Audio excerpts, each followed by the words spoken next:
What's good, y'all? It's your boy Ross back here again with another video. So we're going to check out how do Formula One teams actually make money. Now, I'm very interested to see how these Formula One teams actually are able to acquire some revenue. Obviously, they have sponsorships that are on their vehicle. So, some people are sponsored by, as you can see, let me make myself smaller. You got Red Bull on the helmet, you got Visa, you got all these other brands. So I'm sure that's one way. Obviously, them winning the races, obviously, would bring in some extra money for the team. So I'm very interested to see how it's broken down. But I do believe a lot of, and I could be wrong on this, but I do believe a lot of the money can obviously come from having all these type of brands on your vehicle, and that could bring in some extra cash as well. And just obviously winning the races, I would think that would be another big part. But I could be wrong. We're going to check this out. Appreciate all the love and support you guys have shown on the channel. Let's get right into it, man. Told you that a single F1 car costs more than this entire house to build. Damn. And yet every race weekend, drivers slam these multi-million-dollar machines into walls at 200 plus miles an hour. And some teams will spend up to $400 million a year knowing they're probably never even gonna win. Is this some sick, twisted game that billionaires like to play by burning their cash to just feel alive again? Or is there an actual economic incentive to owning, sponsoring, and running an F1 team? I wanted to find out. So today, we're digging into one of the most expensive. I'm gonna be honest with you, I ain't no boy. I mean, I knew those vehicles are very expensive to manufacture and operate and stuff, but I didn't know it was that type of money being put into it. Exclusive and fascinating business operations in all of sports. Formula One. Let me take you back to May 19th, 1996. In Monte Carlo, a heavy rain has just let up as Michael Schumacher takes his place at pole position. When the green lights go out, chaos erupts. Within the first lap, 3 cars had crashed. 5 laps later, 8 cars were now out of the race, and they continued to drop like flies throughout the 75 laps, both into the walls and into each other. By the end, there were only 3 cars left to cross the finish line. And this was happening all while the team owners and sponsors watched their multi-million-dollar investments get smashed to bits all day while sitting on their yachts in the marina. But that's the risk these teams take every race weekend. So the question... That's a crazy ass kind of flex. Like, you're just watching your hundreds of millions of dollars just go down the drain in a car wreck. They don't even get to finish the racing. You're just sitting on your yacht, just enjoying it. Like, just another day. It'll get prepared. Like, what the fuck? Is why would anyone think that this 200-mile-per-hour financial roller coaster would be a smart business decision? The 1996 Monaco Grand Prix shows just how high stakes the world of Formula One is. But behind the crashes and champagne is one of the most complex businesses in the world. And to understand if a guy like me could actually start a team of my own, we need to follow the money. So first, let's take a look at the Formula One group, the commercial business behind the entire sport. In 2024, the F1 group generated $3.65 billion in revenue. And keep in mind that this doesn't have anything to do with money coming from the teams. This is purely revenue driven through the F1 brand. So where does this $3.65 billion even come from? Yeah. Well, like the perfect pit stop, F1's revenue has 4 key components. First off, we have broadcasting, which makes up the largest chunk and sits at about 33% of the total revenue, which is roughly $1.2 billion. This includes TV networks and streaming platforms around the world paying huge fees for the rights to show the races on their channels. The next chunk of revenue is driven by race hosting fees, which makes up about 29% of the overall pie. Race circuit owners or local governments will pay anywhere from $15 to $60 million per year for the privilege of hosting a Grand Prix. And lately, with the newer venues that are backed by government money, like the races that we've seen in the Middle East, are often paying the highest fees. Next, we have global sponsorships, which make up for another 15 to 20% of the overall revenue. These are the brands we see plastered all over the racetracks, like Pirelli, Heineken, and Aramco, who all pay big money to be associated with the F1 brand. If y'all really pay attention to a lot of those brands out there, you saw one was Rolex and all these expensive luxurious brands. They're paying big money to be shown out there, because guess what? Guess who are some of these people that are, owners of the team? Guess what type of brands they buy? The same brands that are sponsoring. And guess who go to these events? A lot of people that go to these events are real car enthusiasts. I believe Ferrari has some type of deal where if you want some of the higher end or rare Ferrari vehicles at the dealership, you got to go to some of these events, some of these F1 events, support the team and stuff like that. They get money that way too. So if you're trying to get you this high class car or whatnot, a lot of times people would go to these events, pay good money to be at these shows or these races and to support the brand. And guess what? If you're there, you're going to see all these luxury brands. You're going to see all these expensive brands being there. You're going to feel right at home. So I can see that. Remainder of the revenue comes from hospitality packages, merchandise licensing, and F1's digital platforms like F1 TV. But here's the interesting part of all of this. Formula One doesn't actually keep all of the money that they generate. In fact, about 38% of the total revenue, which is around $1.2 billion in 2023, gets distributed across the 10 teams. This distribution is governed by the Concord Agreement, which is a hush-hush contract between F1, the teams, and the sports governing body, the FIA. But that distribution isn't exactly an everyone gets 10% of the pie type situation. No, because that would be way too easy. Instead, the money is distributed by how well each team does at the end of the season. And also how long your team has been in Formula One. So a team like Ferrari, who has been in the sport So let me see. How much do they give out to the teams again? $0.2 billion in 2023 gets distributed across the 10 teams. That's still a decent amount of money.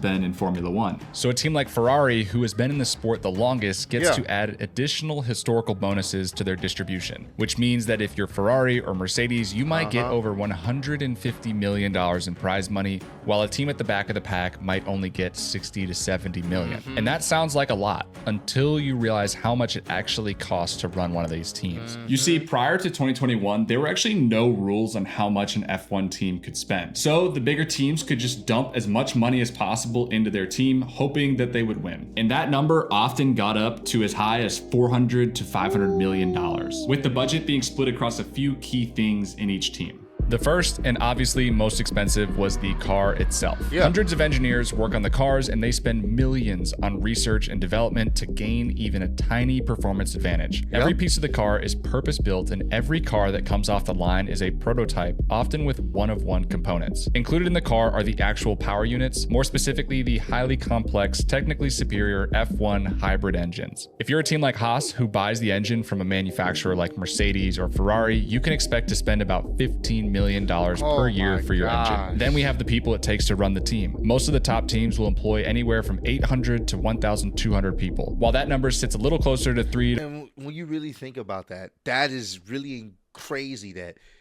they have a large number of people working on making that particular vehicle the fastest it possibly can be, even if it's just margins of seconds. They want it to be a few seconds faster if possible.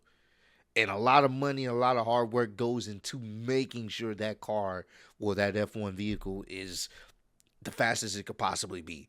So, of course, when you're investing that type of money into the technology and the people that's working on it, you're going to want to make sure you have investors and people to back you to pay for all that.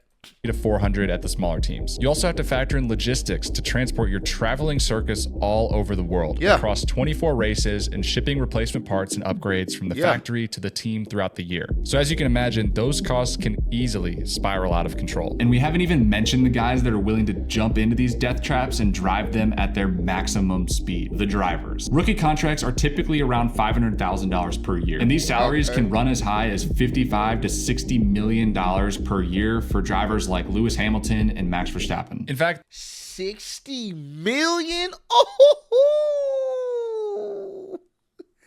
per year. I mean, granted, you are, risking your life literally every time you go out there on the track. You're risking your life because anything can go wrong. So I understand, but damn, that's some good fucking money. The spending war got so out of control that in 2021, Formula One had to hit the brakes by rolling out a budget cap. For the first time in the sport's history, the teams were limited on how much they could spend. It started at $145 million in 2021 and has since then dropped to $135 million per year in spending. But now you might be thinking, how are teams like Red Bull supposed to even keep the lights on if nearly 40% of their budget cap is spent on their driver's salary, And we haven't even mentioned the top executives like Christian Horner and their pay. Well, that is where we need to read the fine print. Within the budget cap, there are some special callouts that provide some wiggle room for the big dogs to continue spending more than everybody else. Specifically, things not included in the cost cap are expenses involving the driver's salary, the 3 highest paid executives, the marketing costs, and a few other expenses. So while the cost cap has helped level the playing field somewhat, the biggest teams still have significant advantages through their established infrastructure and the ability to spend unlimited amounts in the uncapped areas. Which brings us to a very interesting question. How do smaller teams even compete? Well, as with any business challenge, the smaller you are, the more creative you have to be. Let's look at the Haas F1 team as an example. When they entered F1 in 2016, they took a completely different approach. Instead of building everything themselves, they bought as many of the car components as the rules would allow from Ferrari. This model allowed them to operate with less than 250 employees when they started, which is a fraction of what the top teams have. Other teams like Williams have survived through technical partnerships, drivers bringing in sponsorship money, and becoming incredibly efficient at allocating cash across the business. So what does that mean for a guy like me? If I were a billionaire with a lot of money just burning a hole in my pocket, could I just set up shop and start an F1 team? Not exactly. First, to even get a spot on pit row, you need to pay an anti-dilution fee of about $200 million. And this goes directly to the existing teams to compensate them for reducing their share of the prize money we talked about earlier. Wow. So you got to pay to get in 200 M's just to compensate the rest of the teams that's going to lose money because you jumping in. Damn. Need the facilities to actually run the team. This includes your factory, design offices, racing simulators, and possibly a wind tunnel if you've got the cash. That will run you another $100 to $200 million. To build your first car, you're looking at about $100 to $150 million. And definitely don't forget the staffing, equipment, and operating expenses you're going to need on hand for at least 2 years before you get any significant prize money. That all means that before you've even seen your car roll onto a racetrack, you've spent nearly $500 million on this thing. This explains the drama surrounding the Andretti Cadillac bid to join F1. Even with American racing royalty and General Motors backing them, the new team was forced to make multiple concessions throughout the negotiations, including removing Mario Andretti himself from the team. And it's even reported that they were forced to pay a $450 million anti-dilution fee to the other teams. It's like the world's most exclusive country club raising their membership fee as soon as a new member application is dropped at the door. But we have to remember that this isn't just purely about racing anymore. This is about protecting a multi-billion-dollar franchise. And now that we know how teams can spend the money, let's talk about how they actually make money. Because surely these people aren't just burning hundreds of millions of dollars a year just for the sake of racing or for fun. There has to be some business incentive. First off, the prize money that we talked about earlier. In case you haven't noticed, that doesn't cover much of anything in this sport. The real money comes through sponsorships. At the top, you have your like I said at the beginning of the video, I was just expecting the prize money to really, be something that I guess you can say a big contributing factor to how these teams get paid, but shit, how it's broken down, it's really, it's something, but it's not the bulk as I would have thought, but sponsorships, that makes sense. Title sponsorship packages that give the sponsoring company naming rights to the team. These contracts can reach as high as $50 to $100 million per year. For example, it's reported that Oracle pays Red Bull $100 million per year as their title partner. Then major sponsorships in the best positions on the car can cost between 10 to 30 million per year, with smaller logos ranging from 1 to 5 million and the smallest of the stickers running around $500,000. But what most people don't realize is that the true value of sponsoring an F1 team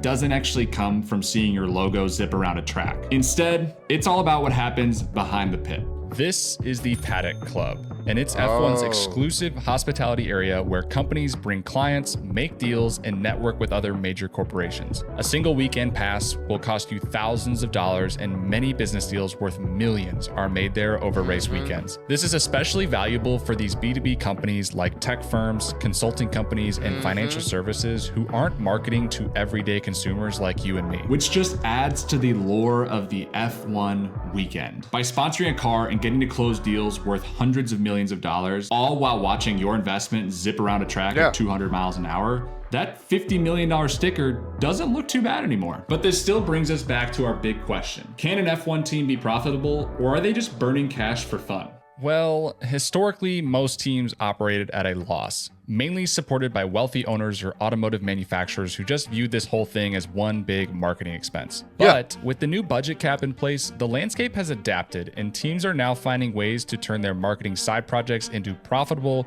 somewhat sustainable businesses. In fact, in 2023, the Mercedes F1 team reported an £83.8 million profit, and it's reported that Ferrari's F1 operation is believed to be profitable, as well as McLaren Racing that went from a £9 million loss in 2022 to a profit of over £12.9 million in 2023, which means that between the budget cap, increased revenue from F1's audience growth, and better management, some teams have made profitability a possible outcome, but it's definitely not guaranteed. Besides profitability, the jump in F1 viewership has led to a lot of changes around the paddock. Since Liberty Media bought F1 in 2017 and expanded their viewership through new races and most notably Netflix's docuseries Drive to Survive, every team in the paddock has seen their valuation skyrocket. With the average value of an F1 team in 2024 sitting at nearly $2.31 billion, and Ferrari and Mercedes at the top of the list worth $4.78 billion and $3.94 billion. Even Little Williams Racing, which was acquired by Doralton Capital in 2020 for about $180 million, is now valued at nearly $1.24 billion. That's an almost 600% return on an investment in just a few years. And what looked like a risky bet on a struggling backmarker team now seems like financial genius. This also explains why the teams are so against adding new teams in and upsetting the current status quo. They've worked hard to transform the massive expense that is motor racing into tangible, valuable franchise assets. Looking towards the future, F1 is pursuing multiple new factors of growth, specifically F1 TV, gaming, and social media collaborations, which are meant to bring in a younger audience all over the world. They're also experimenting with self-promotion of their own races like the Las Vegas Grand Prix, which would allow F1 to capture all the event-related revenue rather than just the hosting fee. Yet, the ever-present question of is Formula One actually a good business remains. And like many questions in business, the answer is it depends. For Liberty Media, this has been a phenomenal investment. After purchasing Formula One for $4.6 billion in 2017 at a valuation of $8 billion, they've almost quadrupled their investment, with the most recent valuation of F1 coming in at $30 billion in value. For the individual teams themselves, it's a little more complicated. The biggest teams with manufacturer backing or wealthy owners can leverage F1 marketing, technology development, and brand building beyond just direct profitability of the team. Smaller, independent teams face a tougher road, but with the budget cap and growing valuations, even they can potentially operate sustainably and build some equity value, even if annual profits remain slim. So, could I start an F1 team? Technically, yes. But not without close to $1 billion in cash, years of building and development, and a brutal fight against a system that is almost built to keep newcomers out. Because Formula One isn't just for motorsport. It's becoming a masterclass in turning burning cash into building empires. These teams have transformed from passionate racing projects into global entertainment franchises worth billions of dollars. And while I might not be joining the grid anytime soon, understanding the business that makes those $1 million crashes possible makes the races that much more enjoyable to watch. If you thought this was interesting, check out this video on venture. This is definitely a very interesting video. I'm gonna go ahead and give this a like. Definitely go check out Grant Rudo Grant Rudo. I'm gonna make this so y'all can see. Go ahead, check his channel out, man. This was actually pretty dope, bro. Very, very dope. Just, you know, informative video. I didn't know boys was making that kind of money. And they kind of want to keep their club to a certain amount of people so they can make the most money as possible. That was actually pretty insane. The more you know. But hey, comment down below. Let me know, do you guys, how many of y'all actually watch Formula One racing? If you do, let me know down below. But I appreciate all love, support. Road to 20K, and I'll see you on the next one. Peace.